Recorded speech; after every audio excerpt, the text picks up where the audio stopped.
Nous sommes dans les mangroves des Keys de Floride, et vous pouvez voir que l'eau est d'une clarté cristalline.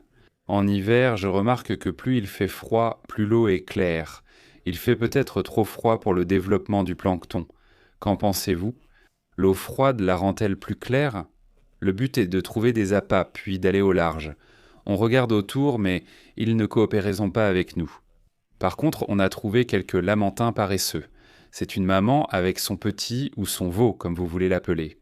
Eux aussi cherchent un petit encas. Et Dan a déjà préparé le filet à lancer, ils cherchent des appâts. On n'a rien trouvé dans les mangroves, mais on continue vers le large pour jeter un œil à cette grande barge en ciment. Beaucoup de barracudas aiment traîner autour de ce truc.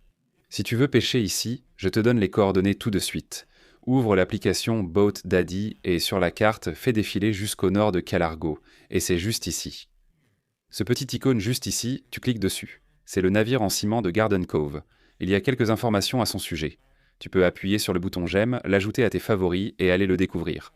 Mais on sort directement de Key Largo et on va aller droit vers le premier récif, et c'est là qu'on va jeter l'ancre, juste autour d'un de ces récifs.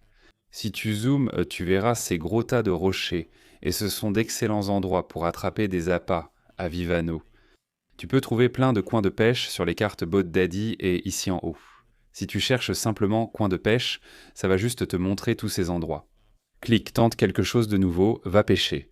Maintenant, dirigeons-nous vers un patch d'arbres, mettons un sac de broumée et essayons d'attraper des appâts. Dioa dan Deoa. Oh, ma belle, c'est tellement beau. D'abord, je vais laisser tomber mon Deoa. Je ne peux pas m'en empêcher. Quelque chose attaque ma crevette. Je n'ai jamais eu beaucoup de chance avec une crevette Deoa, mais j'espère que ma chance va tourner. Tout le monde ne jure que par elle. Oh, j'en ai un. J'ai vraiment attrapé un poisson avec la crevette Deoa, mec. Non, c'est pas vrai. C'est vraiment super cool.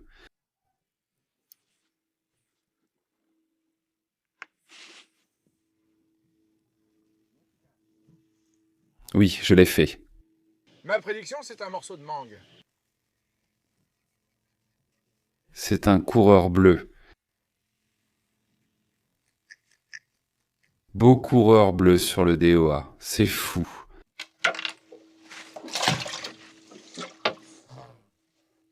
Il va servir d'appât pour plus tard. Dan le sournois essaie d'attraper quelques appâts. Ils sont sur le qui-vive. Ces appâts sont principalement des anchois cigares et ils sont super méfiants. On n'arrive pas à les attraper avec le filet. Donc on va essayer un montage sabiki. On a un montage sabiki, 6 hameçons, et on va voir si on peut en attraper quelques-uns. Dès qu'ils sentent l'appât, ils deviennent complètement fous. Ils font un excellent travail. Oh voilà, oh non, un vivano l'a mangé. C'est presque un vivano de taille réglementaire. C'est plutôt drôle, d'accord, mon pote. Le sabiki doit être dans la bouillie pour qu'il croie qu'on ne sent que son est. Voilà. Non, un autre vivano. Que se passe-t-il? Espérons que cette fois, on aura vraiment un appât. On travaille vraiment dur pour nos appâts aujourd'hui. Ils sont partout, mais ils ne veulent pas manger. Je secoue bien cet appât. Secoue-le et fais-le cuire. Regarde, Dan, mon sabiki est au milieu de tous ces poissons. Je vais essayer d'en attraper un. Oui, j'en ai eu un. Nous avons un appât vivant. Un minocigare. Allez, petite crapule. Nous sommes au plongée, Dan. On lance un filet. Les voilà. Je me suis dit, si tu pouvais en lancer une poignée comme là-bas. Et elles disparaissent. Ça s'est bien ouvert. Oui, ça s'ouvre, mais elles disparaissent en voyant le filet. Oui, elles ne veulent pas se faire attraper. Regarde ça. Ça n'a pas été un arrêt de bus. On en a attrapé un anchois cigare, on en a eu un, et un carangue bleu qui est joli. Ouais, on a de superbes récifs. Maintenant, on se dirige vers une épave appelée le Bib, et c'est un super endroit pour pêcher. Pour la trouver, utilisez la barre de recherche sur la carte et tapez BIB. L'épave du Bibet apparaîtra immédiatement. Cliquez dessus et vous pourrez obtenir plus de détails et vous pourrez la voir sur une carte. Mais c'est un endroit génial pour la pêche et la plongée et il y a des bouées auxquelles vous pouvez vous amarrer. Ajoutez cet endroit à vos favoris avec le bouton j'aime. Il y a aussi beaucoup de tortues de mer. Une petite ceinture. Tu t'en fiches, mec, il est détendu. Oh, il y a une autre tortue juste ici. Eh, mon pote. Oh, on a beaucoup d'appâts juste ici. Ouais, on devrait s'amarrer à cette boule. Oh, on va peut-être devoir reculer un peu. D'accord, c'est bon. Vous voyez toute l'épave derrière le bateau. C'est sympa, il y a plein de poissons. Ce serait agréable à explorer en plongée. Voyons si quelque chose mord sur le montage Sabiki ici. Regardez tous ces poissons. Qu'est-ce que c'est ? Je te dis, ils ne s'intéresseront pas à mon montage Sabiki. J'ai un peu de calmar, tu en veux un morceau ? Ouais, peut-être un petit morceau de calmar. Greg, on reste ici un moment puis on part. Les carangues jaunes, oh ça ce serait en fait... On le voit monter. Tu sais quoi ? Je vais descendre mon micro-jig. Je vais laisser tomber le micro-jig, le petit jig vertical de 40 grammes, parfait pour les eaux peu profondes. Oh, il y a un barracuda, Dan. Il a regardé mon jig. Il va l'attraper. J'aimerais que ce barracuda s'en aille d'ici. Il gâche mon ambiance. Oh, une tortue s'approche de la traînée d'appât. Excuse-moi, mon pote. Je vais pimenter un peu les choses et mettre un peu de calmar là-dessus. J'ai mis quelques petites lamelles de calmar sur chaque hameçon. Maintenant, on va attraper le gros. Allez, ramène-moi la victoire. Oh, j'ai quelque chose. Oh, c'est parti. Oh, Barry. J'avais un beau poisson. Il l'a complètement coupé. Je pense que j'ai attrapé un poisson et puis il a pris mon poisson. Heureusement, j'en ai d'autres. Oh, Dan est en train d'en avoir un. Oh, on en a, voyons combien il mesure. C'est une petite céréole. Tu as une céréole. Très bien, Dan. Une magnifique céréole classique des Keys de Floride. On est de retour en action et on a un petit micro-jig vertical avec quelques petits morceaux de calmar accrochés dessus. Bunny, c'est exactement ce qu'ils racontent à leur mère dans leurs lettres, après être rentrés. Dan a encore un petit céréole. Ils deviennent de plus en plus petits. Ils deviennent de plus en plus petits. Je suis sur le point d'attraper une céréole de la taille d'un dîner juste ici.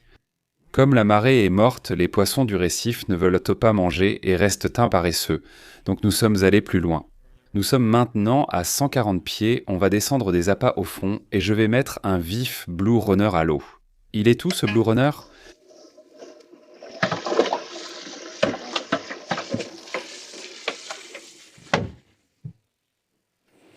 Je passe l'hameçon en J par le nez du Blue Runner.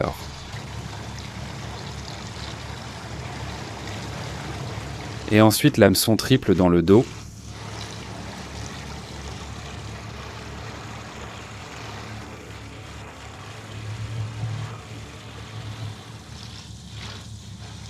D'accord, Dan, quand tu es prêt, il dit « empêche à la volée ». Oh, il part comme une fusée. C'est vraiment fou. Il déroule du fil. Il a dû voir quelque chose. Regarde-le partir, Dan. Ce serait fou s'il y avait un wahoo comme ça. Il regardait ton bateau, puis tu mets le Blue Runner à l'eau et boum, il continue de filer. Je vais juste le laisser nager un peu. Je descends le micro-jig à 43 mètres. Est-ce que 40 grammes vont descendre aussi loin ? Je ne suis pas sûr. Ça descend vite, ça devrait finir par toucher le fond. Combien de grammes ça fait? 40 grammes? Le courant est tellement faible qu'on a vraiment atteint le fond. Eh mince, mec. Oui. Oh ouais, on a un poisson.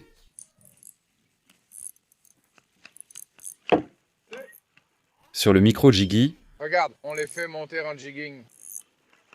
ça n'a pas l'air énorme, mais Dis-moi si tu veux l'épuisette, on l'a aujourd'hui. voyons ce que c'est. Qu'est-ce que c'est? C'est rouge? Qu'est-ce que c'est? Oh, ça fait longtemps qu'on n'en a pas vu un comme ça. C'est comme un poisson-scorpion ou un beeliner. Il est assez gros, en fait. Je crois qu'on appelle ça un poisson-scorpion. Ou un poisson écureuil. Peut-être un poisson-écureuil, mais ils sont très pointus. Il nous faut une pince pour celui-là. Tu as dit une pince? Oui, t'as dit une pince? Tu as une pince, Dan?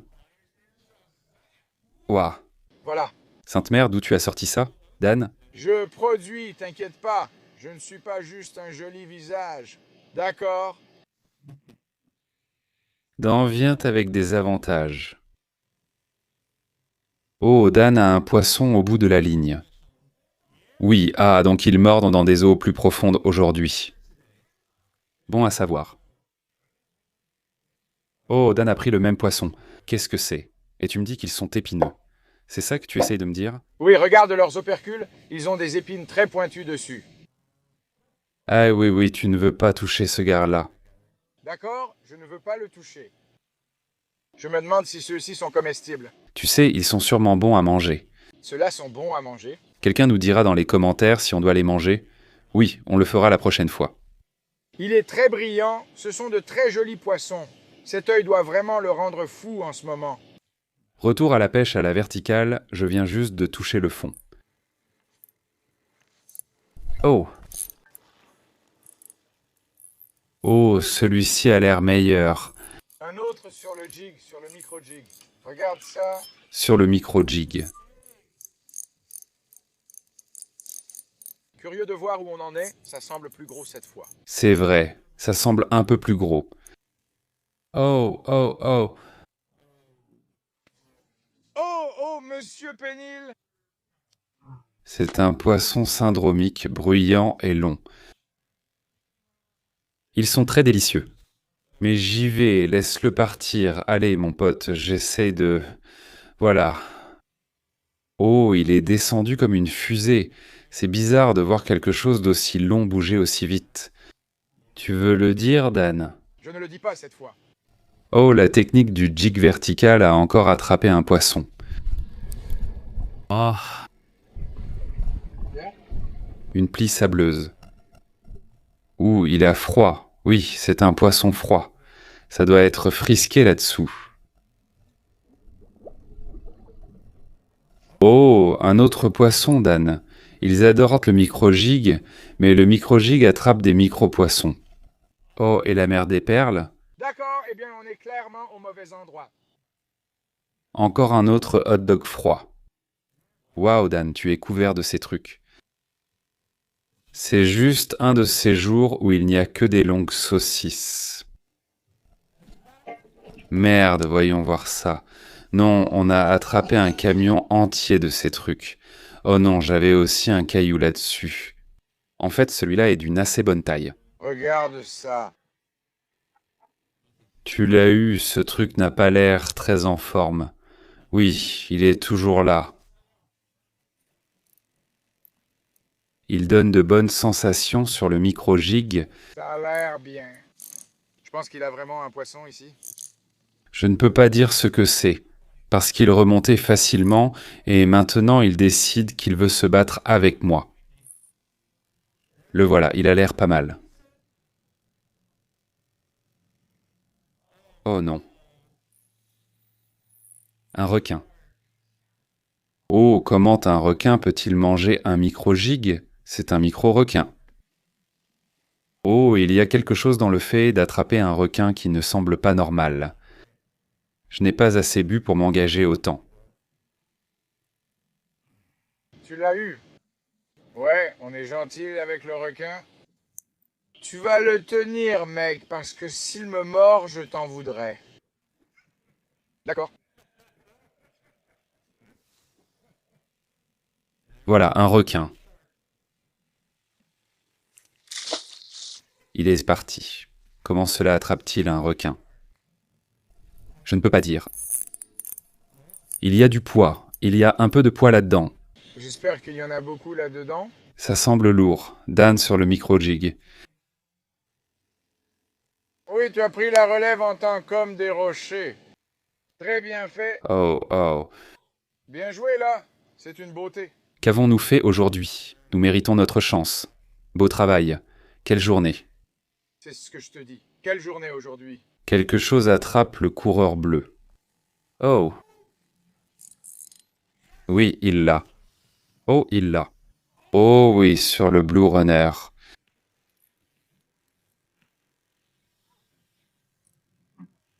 Oui. C'est ce qu'on attendait toute la journée. Ce coureur bleu nageait autour depuis un moment. Oh, il y a un bon poisson ici. Mec, je ne sais pas ce que c'est, mais ça va être gros. Peu importe ce que c'est. Je suis si content que tu aies mis autant de fils dessus. Oh. Oh.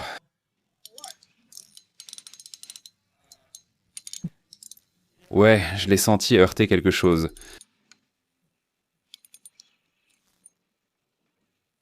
On dit fil de 20 livres, non? Ouais. Oui, tu peux mettre un peu de pression ou de force. Je mets la pression sur lui, Dan. Je l'ai fait cuire vivant.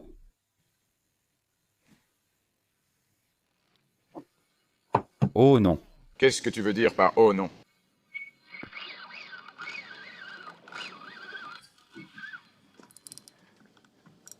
Oh, je pense qu'il s'est fait attaquer par un requin, quoi que ce soit, parce qu'il remontait et puis quelque chose l'a vraiment frappé fort. Je vais aller pleurer maintenant. Oui, le micro-jig. Il est encore là. Ouais, vas-y. Ouais, cette fois je le fatigue un peu plus. Ouais, ce poisson donne de bonnes sensations. Allez, monte mon pote. Allez, monte mon pote. Ouais, il était au fond, je l'ai attrapé au fond. Oh, Jack John. Voilà un peu de sushi. Ouais, c'est un bon poisson à manger, ça. Un magnifique carangue jaune.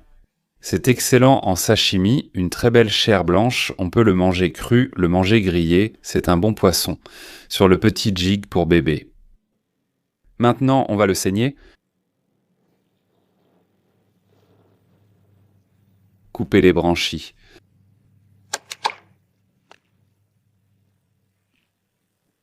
Il est en train de se vider de son sang. Le carangue jaune a été vidé de son sang. Maintenant, je vais lui retirer les entrailles.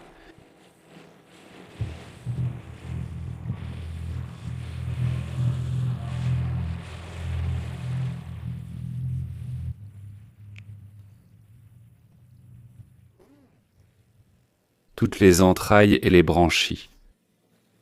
Voilà un poisson propre et délicieux.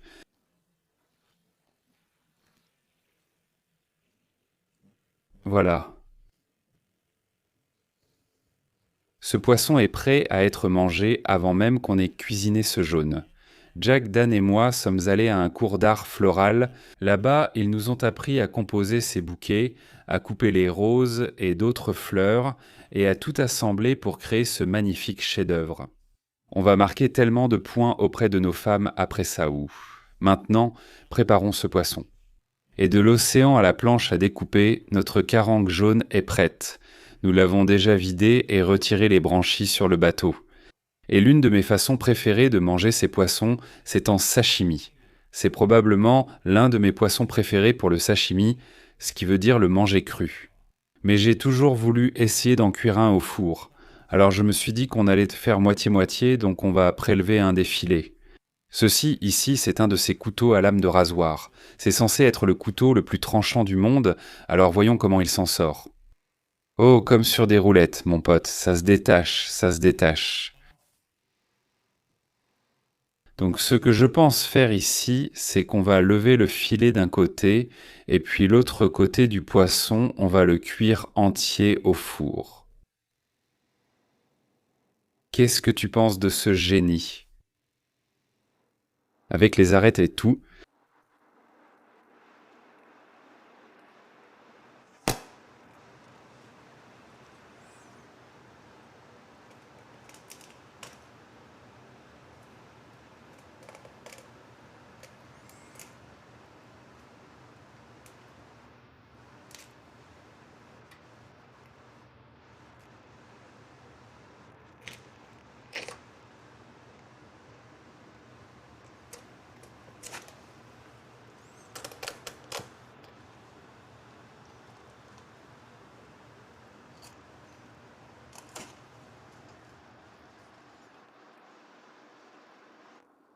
voilà, un filet parfait dans ce filet.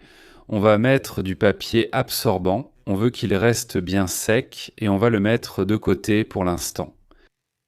T'inquiète pas, mon pote, tu vas avoir des restes dans une seconde. On va mettre ça au frigo. Au fait, frigo tout neuf, hein?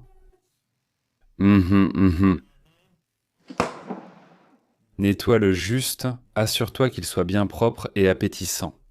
On va cuire ce gars-là dans un plat en verre, en fait, avant de le mettre dedans. On va ajouter un peu d'huile d'olive, un filet et un peu de beurre, juste quelques jolis petits morceaux au fond. Maintenant, on va mettre notre poisson dedans. Il est un peu gros, idéalement. Je vais couper cette queue. Ouais, tu sais quoi? Bien qu'il y ait quelque chose de tellement beau à présenter un poisson entier. Ouais, tant pis.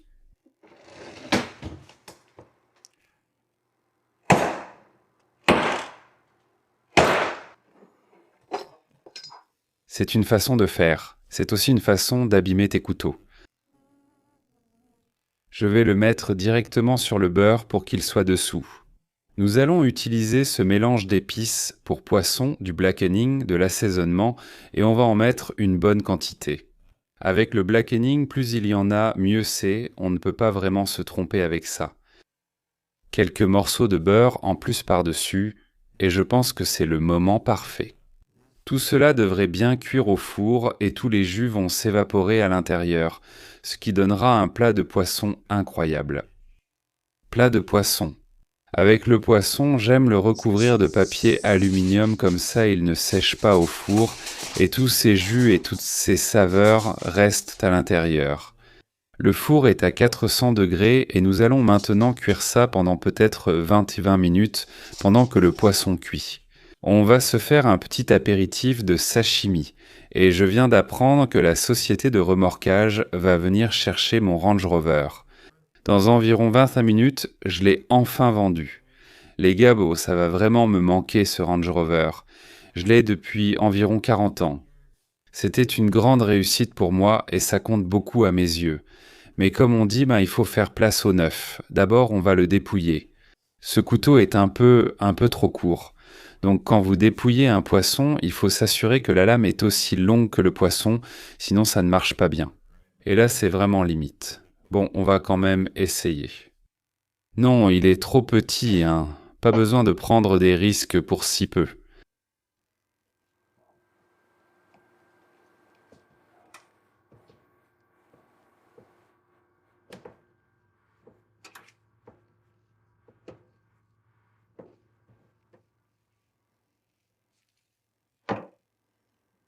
Shazam, Shazam, Kablam.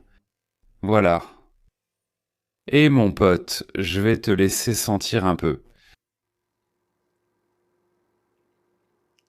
Oh, ou tu peux le manger, d'accord.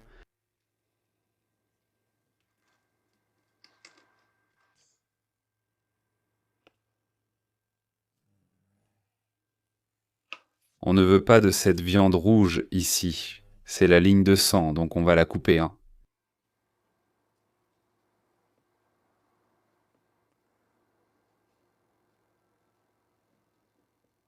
Évidemment, si on mourait de faim sur une île, on mangerait quand même la ligne de sang. Mais comme ce n'est pas le cas, on va le mettre sur une assiette. Pour le capitaine Elliot, qui attend patiemment son tour, c'est un magnifique morceau de sashimi de céréales juste là. Regardez-moi ça, sacré macaroni.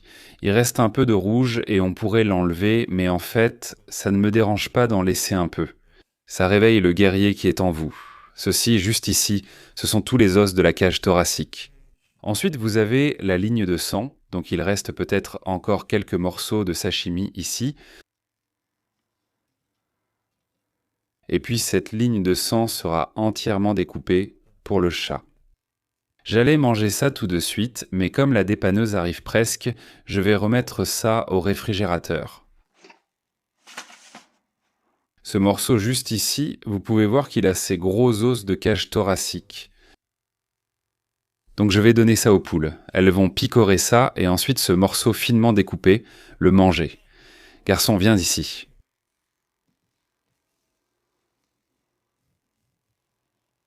Il me fait toujours des câlins avant de manger. Je pense que c'est sa façon de dire merci. D'accord, vas-y mon pote. On a un beau bateau et on a des poules encore plus jolies. Mesdames, je vous ai apporté du poisson pour le déjeuner de cet après-midi. Oh oui, régalez-vous. D'accord. Ça fait 20 minutes, ça crépite juste, je l'entends là-dedans. On va faire le test de la fourchette. Si elle traverse facilement, leur viande est cuite. Je pourrais laisser un peu plus longtemps, mais ça commence à s'effilocher. C'est bon signe. Ça y est enfin. La dépanneuse emmène le ranger. Il y a toujours quelque chose de triste à regarder partir quelque chose qu'on a eu longtemps. Adieu. Oh les gars, ça a pris beaucoup plus de temps que je ne le pensais. Mettre le Range Rover sur la dépanneuse. Ce poisson est resté ici pendant encore 20 minutes. S'il te plaît, ne sois pas trop cuit. S'il te plaît, ne sois pas trop cuit. Tu sais quoi? Je vais laisser le couvercle et cuire un peu à la vapeur dedans. Préparons-nous un peu de sashimi, je vais juste le couper en petites tranches parfaites.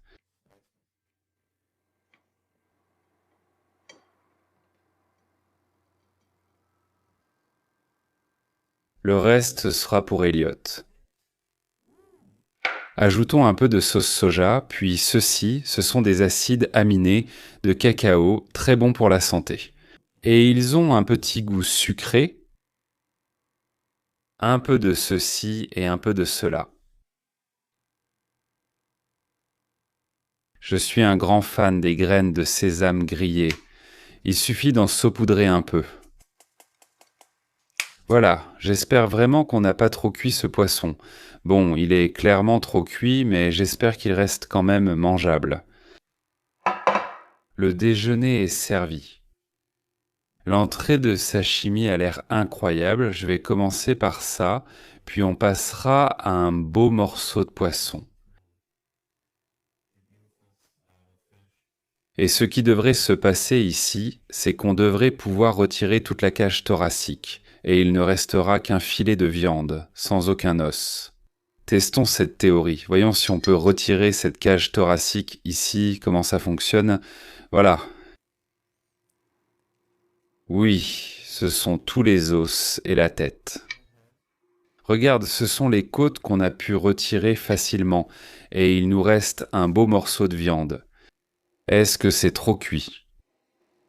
Vraiment? Ça a l'air plutôt juteux. Pas seulement juteux, c'est brûlant.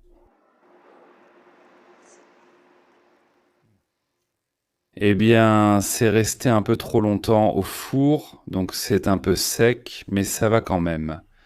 Ce serait idéal dans un taco. Ça a presque le goût du poulet, la texture et presque la saveur du poulet. On va se prendre un petit morceau de sashimi, d'accord? Santé.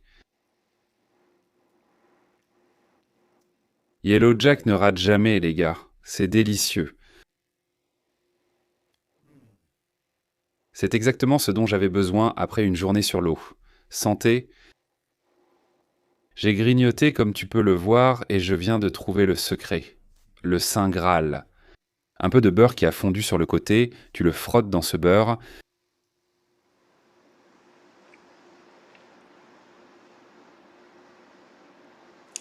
D'accord, du Yellow Jack rôti, et ensuite tu le trempes dans un peu de beurre. Ça doit être dans mon top 3 de mes poissons préférés. C'est tellement bon, allez en attraper vous-même. Merci à tous d'avoir regardé jusqu'à la fin et on se retrouve à la prochaine.